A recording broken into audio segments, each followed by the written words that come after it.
Before we begin, please be aware that this video discusses real-life events that may include violence, death, abuse, and other sensitive subject matter. Some viewers may find this content disturbing. There may also be occasional strong language and visual elements, such as flashing or blinking lights. Viewer discretion is strongly advised. This content is presented for educational, informational, and commentary purposes, including news reporting and public discussion. Any images, audio, or video clips that may appear are used under the principles of fair use, as defined by Section 107 of the United States Copyright Act, which allows for limited use of copyrighted material for purposes such as criticism, comment, news reporting, teaching, scholarship, and research. All information in this video is based on publicly available sources and is shared responsibly with the intent to inform and provide context. This video does not intend to defame, misrepresent, or harm any individuals or parties involved.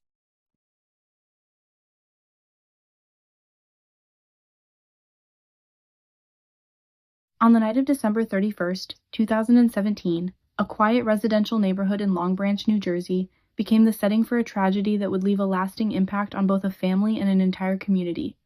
What began as a typical New Year's Eve gathering quickly turned into a scene of confusion, fear, and irreversible loss.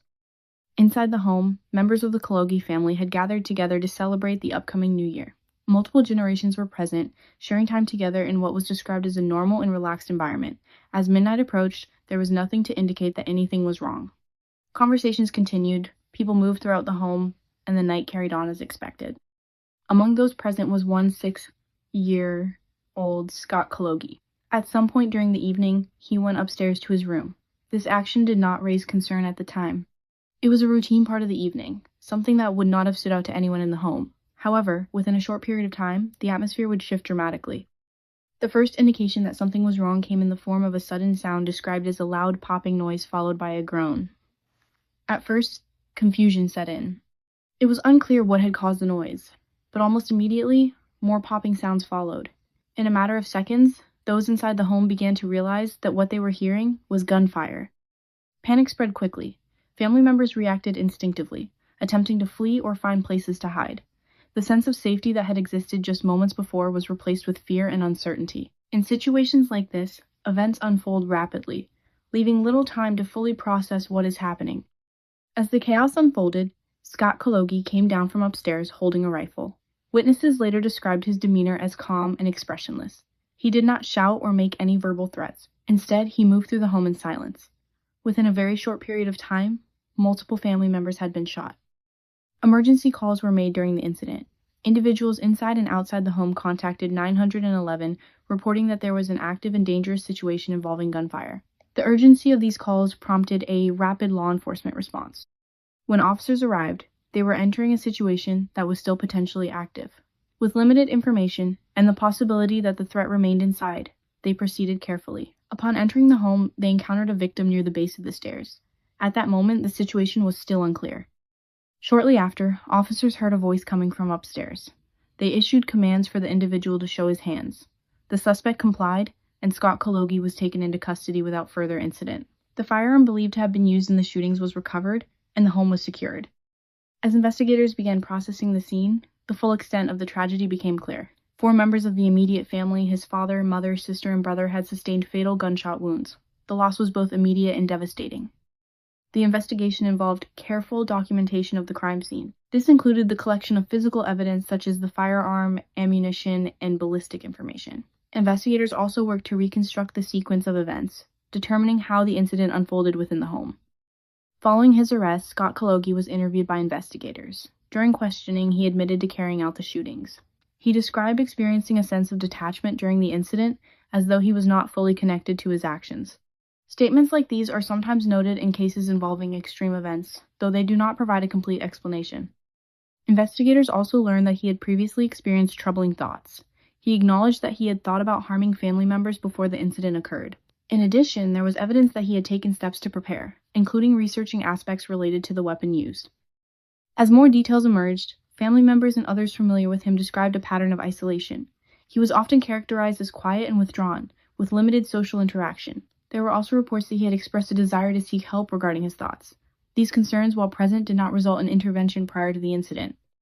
The case initially entered the juvenile justice system due to his age at the time of the crime. However, Given the severity of the offenses, the prosecution moved to have the case transferred to adult court. The court approved this request. He was formally charged with multiple counts of first-degree murder, along with weapons-related offenses. Rather than proceeding to a full trial, the case was resolved through a guilty plea. This brought the case to the sentencing phase without the need for a jury trial. Beyond the legal proceedings, the case raises complex and difficult questions. Situations like this often involve a combination of factors, including mental health concerns, behavioral patterns, and environmental influences.